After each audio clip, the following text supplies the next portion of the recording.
Afternoon, folks. John with Harvest Tame here. Today we're going to talk about seed starting indoors and just kind of a basic growing station, things you need and whatnot for that. I'm going to be using some plants over here. This is Salix Flame, which is a type of willow, just kind of as our example plant because I've been growing these indoors now since I think roughly the middle of December, and they're doing pretty well, but they need some sunlight, and so we're going to hook up a light and get all that going. So the first thing you're going to need is a platform on which to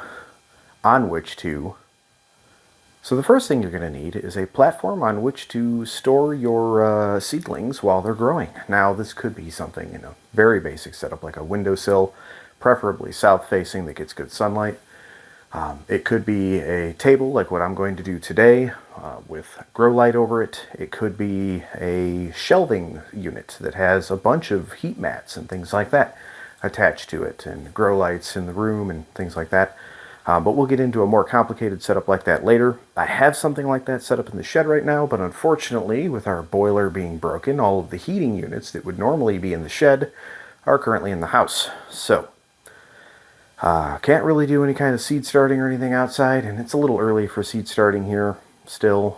The only exception I'm going to make to that is the single seed challenge for 2023. I am going to try to start that once I receive the seeds for it. It's only going to plant one, but if it fails then I have backups. So I'll also be doing that, and that'll be a separate video series. Not going to be doing that today. So anyway, let's get the table set up.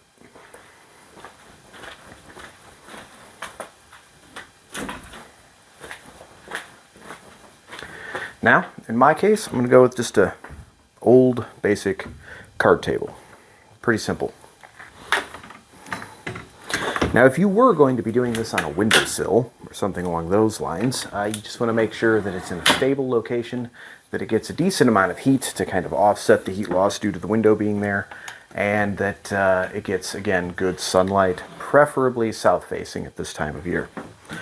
About the worst thing you could do would be put it on the north side of the house, and we have cats, and all of our big windows where I would be able to do this are either in our three-season porch, which is not heated, or are not south-facing. So I kind of have to do it with a card table. So that's what I'm going to do. Next year, or even later this year, the goal, of course, is to have that set up in the shed. Because once it's in the shed, it should be pretty simple. Now, just going to check one thing. I'll be right back.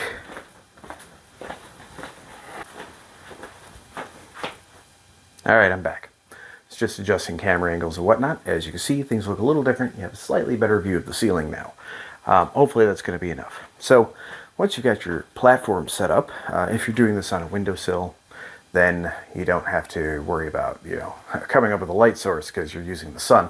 In my case, as you can see, our window back here is basically opaque. So because of that, I'm going to be using a light suspended from the ceiling. Now, the lights come as a couple of parts. Now this is a MaxiSun light. This is a full spectrum LED lighting, model number MF1000. It runs off of your just normal like AC power sources and whatnot. And these lighting systems like this, you can find them for relatively cheap if you look for them on sale. I think this one was about $60 last year. And now looking at the ceiling, I realize I'm going to have to scoot this a little further forward. Sorry about the noise. That ought to be sufficient. So, this, as I stated, is an LED light, and we're going to just show you a couple things. So, generally speaking, these LED light systems have three parts. You have your main light fixture, right? This is the light fixture. You see these cords hanging off of it? That's the second part, along with this thing. And then you have your power cord. It uses the same kind of power cord as like a computer monitor does. So you've got your 3-prong grounded adapter there. And again, just the typical thing like you'd plug in for a computer or a monitor or most other well, I'm not going to say most other, a lot of other appliances and whatnot will use a similar cord to this. So, they don't come with these things attached. I attached these last year, and I'm going to be reattaching it this year, at least on this side. Let's get that taken care of.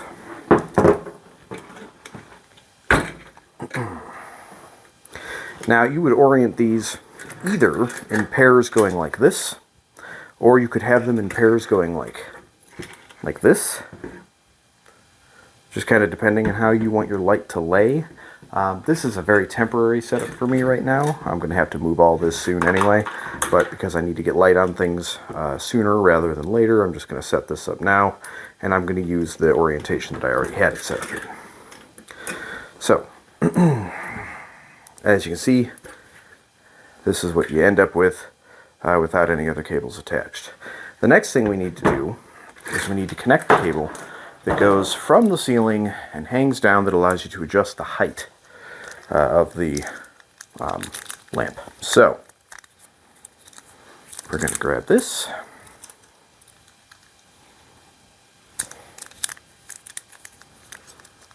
And it's basically just a long piece of cord. It's got a pulley with a hook on it, and it's got another, on the other end of the cord, it's got another hook. So what you're going to do is you're going to take this, and you're going to loosen it and then pull till you've got it something like that. In my case, I am going to suspend it right here, like so.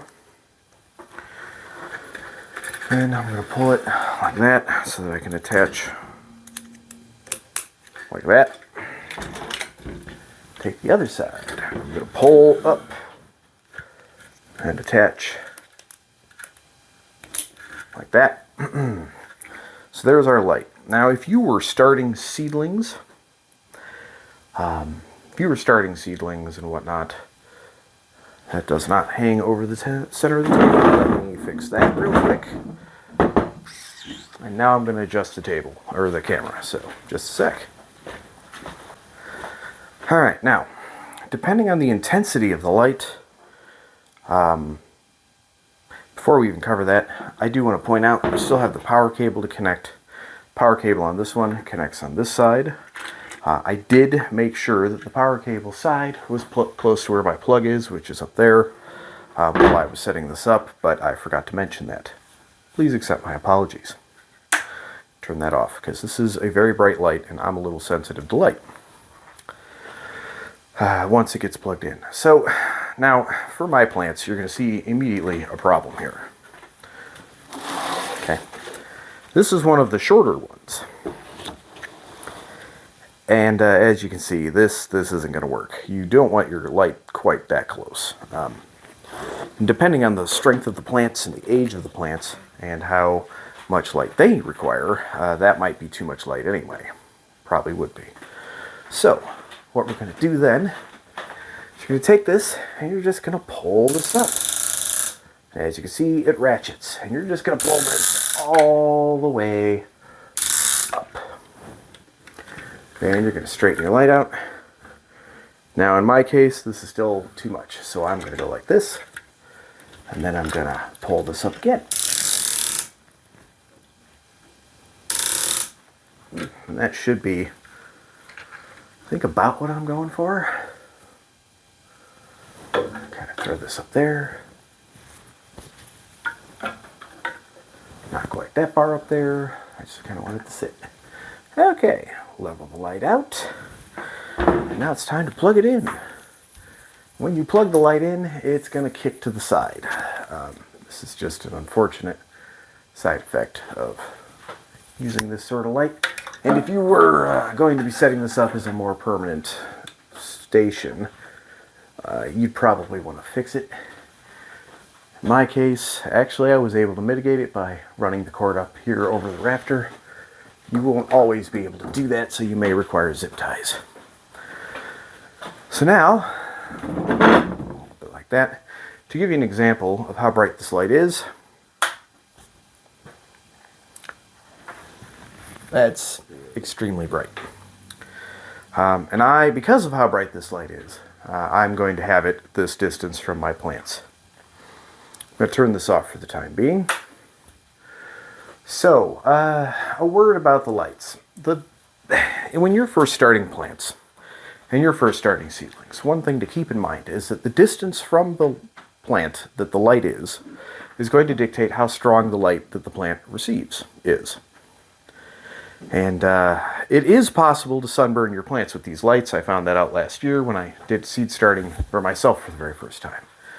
That looks, at least in the nightshade family of plants, that appears as a purplish discoloration on your leaves and on your stems, and can stunt the growth of the plants. It doesn't appear to kill them, it just slows them down drastically while they're growing. So just keep an eye out for that if you're planting, for instance, tomatoes or peppers, eggplants, or potatoes. Now, you're not really going to see that with potatoes because you're going to just plant potatoes outside. It's just generally not a good idea to try to grow potatoes inside unless you're going to do it like in a grow bag. The last thing you want to do is get potatoes growing inside and then try to transplant them from one container to a garden bed. Don't do that. You're going to get very poor results, and that's a best case scenario. Worst case scenario, you have to start over because your plants died. So, yeah, grow bags is fine. You can do that indoors under a light. That won't be a problem. You'll have to harden off your plants, like you would normally, but that's fine to do with potatoes. Just do not start them in small containers. Like, don't start a potato in a container like this. That's not going to do you any good. Just don't do that. Bad idea. Peppers, tomatoes, other kinds of plants, you can start them off in containers. We're going to cover containers to use for seed starting.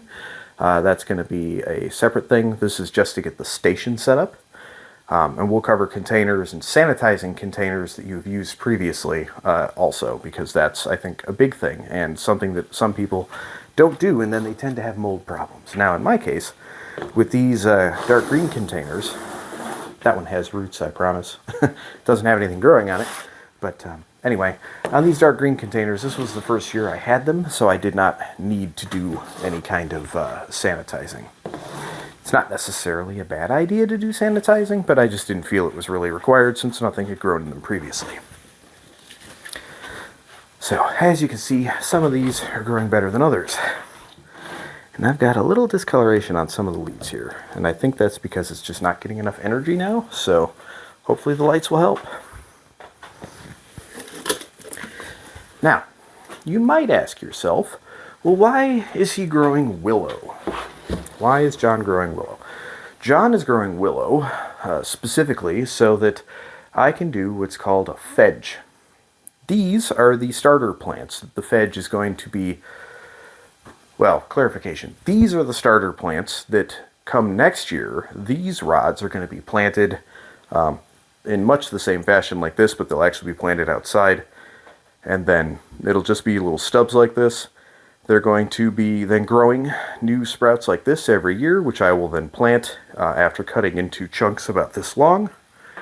Repeating this process until I have a small willow bed, which I expect to take probably 2 years maybe, might be 3. Once I have a small willow bed, then any of the canes that this throws up, these are going to grow 7, 8 to 9 feet long, something like that. And each one of these then will be a fence post in a living hedge that doubles as a fence, which is where the term fedge comes from. It's a type of artwork that you do with willow plants. You can do it with other plants too, but willows are a really common one. It's not the same thing as a espalier, but it has a sort of similar feel to me anyway. So, turn that on. And yeah, there's my plants. This might actually be a bit much on the light for them, so I'm going to have to come down and check on these periodically over the next few days and just kind of see how they're doing. The closer you can get your plants to directly underneath the center of the light, the better. So, here's what we have, and hopefully this will do something good for me. I forgot something. So, This is a mechanical outlet timer. Very, very useful if you are going to be hooking up something like a power light. So make sure you have one of those as well. These you can set just by toggling which parts are raised versus which parts are low on here. You can kind of, I don't know if you're going to be able to see this very well, but that's what it looks like. This one is not grounded. This is a grounded light, so this one won't actually work for the light, but I wanted to make sure to point out that you're going to need some kind of timer as well. Otherwise, you're going to need to come down here and turn the lights off periodically. It takes, in order for the plants to get a decent amount of light, you want to give them at least 6 hours. I would recommend closer to 10. Even higher if you feel like it. So, just as a side note. Technically speaking, I only need one single one of these rods that are growing here to survive. And then from there, I can repeat this process next year.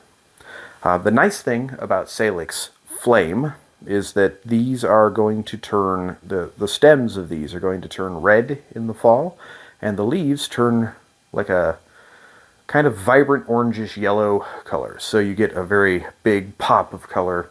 And I want to use this fedge to separate the garden area in the backyard from the non-garden area in the backyard. So at the edge of the drip line for my apple trees is where I'm going to plant these. And yeah, we'll go from there. So anyway, real simple setup. If you were going to be starting seeds, you might consider adding a heat mat. Heat mats are useful for starting seeds, and if you're growing in very cold environments. So like for instance, if I wanted to try to do this out in my shed that does not have heat currently, or even when it does have heat but I'm not done insulating it yet, then you might want to consider using heat mats to kind of keep the soil temperature higher overall. But generally speaking, once you have successfully germinated your seeds, you take them off the heat mat. You do not let them sit there. Because the plants will actively try to run away from the heat. And when they do that, they grow to become what's called leggy. Now there's two things that can cause leggy plants. We'll probably talk about that at some point, but one of them is a lack of light. That's the main one. The other one is generally too much heat in the soil. So, as a side note, this is what they look like before they grow like this. So, as you can see here, they're just kind of sticks. There are some little roots showing here, and there's a little bit of growth on one of them actually. It's underneath the water though, so we'll see how that does. I paid for, I want to say 4 of these in total, and I got more than I ordered, or maybe I'm thinking about that the wrong way. Maybe I only got 1 extra. Either way, this is what they look like when they start. Hopefully this was all informative, and yeah. Until we talk again. Thanks.